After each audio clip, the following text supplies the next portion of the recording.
शेतकरी बंधूंनो नमस्कार. मागील 2 वर्षापासून तणनाशक रिझल्टबद्दल आपल्या भागामध्ये चौकट बोंबाबोंब झाली.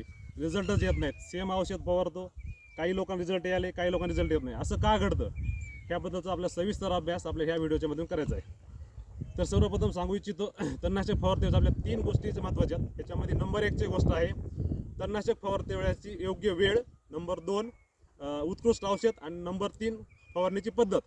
तर आपल्याला पहिल्या मुद्दे अभ्यास करायचा आपल्याला आज आता ताबडतोब. तर योग्य वेळ म्हणजे कोणती, तर त्यांना पेरणी केल्यानंतर सोयाबीन पेरणी केल्यानंतर 15 ते 20 दिवसादरम्यान तणनाशक फवारायचे. बरं, 15 ते 20 दिवसादरम्यान काच फवारायचे, कारण तणाची अवस्था ही 3 ते 4 पानाची अवस्था असणार आहे, कवळं तणकट असणार आहे. त्यामुळे आपल्या तणनाशक फवारायचे पहिली महत्त्वाची गोष्ट म्हणजे 15 ते 20 दिवसादरम्यान तणनाशक फवारायचे. त्याचबरोबर जमिनीत ओलावा असणं गरजेचं आहे. तणनाशक फवारते वेळेस सकाळच्या वेळेस सूर्यप्रकाश, स्वच्छ सूर्यप्रकाश पाहिजे, हवा बंद पाहिजे आणि 3 ते 4 तास पाणी आलं नाही पाहिजे. त्यावेळेस आपल्या तणनाशक फवारणी करायची. हे झाली महत्त्वाचा पहिला मुद्दा म्हणजे योग्य वेळ. त्याच्यानंतर उत्कृष्ट औषध. उत्कृष्ट औषधामध्ये आपल्याला ज्या कंपनीचं औषध आपण उदाहरणार्थ ओडीसी घेत आहे, शाखेत घेत आहे किंवा हॉस्टिक्स घेत आहे, तर त्यांचं प्रमाण आहे ओडीसी 40 ग्राम, हॉस्टिक्स 400 मिली आणि ओडीसी शाखेत 800 ml. तर आपल्याला ह्याच्यामध्ये आपल्याला परफेक्ट डोस म्हणजे कंपनी शिफारस केल्याप्रमाणेच आपल्याला 800 मिली प्रति एकर शाखेत गेलं पाहिजे. ओडीसी 40 ग्राम गेलं पाहिजे आणि हॉस्टिक्स 400 मिली प्रति एकर गेलं पाहिजे. हे झालं शिफारशीनुसार उत्कृष्ट औषधाचे नाव. त्याच्यानंतर लास्ट सर्वात महत्त्वाचा मुद्दा फवारणीची पद्धत.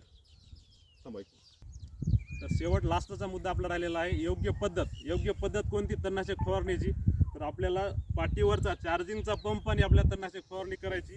त्याला आपण नॅक्सॅप फवारा म्हणतो आणि flood jet nozzle. Flood jet नोझलचा फायदा असा होईल, फ्लड जेट नोझलचा एकदम सूक्ष्म पडेल आणि तणावर एकदम सूक्ष्म पडल्यामुळं रिझल्ट चांगले येतील. हे झालं फवारणीबद्दलच्या पंपाबद्दल किंवा फ्लड जेट नोझलबद्दलची माहिती. त्याचबरोबर आता शेवटचा एक मुद्दा माझ्याकडून विसरला होता, योग्य वेळेमध्ये. तणनाशक फवारते वेळेस ढगाळ वातावरण असताना तणनाशक बिलकुल फवारायचं नाही. अशा पद्धतीने आपल्या तणनाशक फवारणी करते वेळेस काळजी घ्यायची.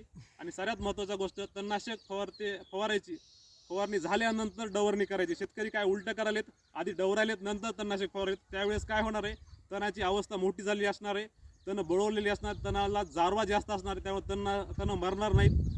एवढ्या 2-3 महत्त्वाचे मुद्द्याचं पालन करून आपल्या तणनाशक फवारणी करायची. एवढं सांगून थांबतो. धन्यवाद.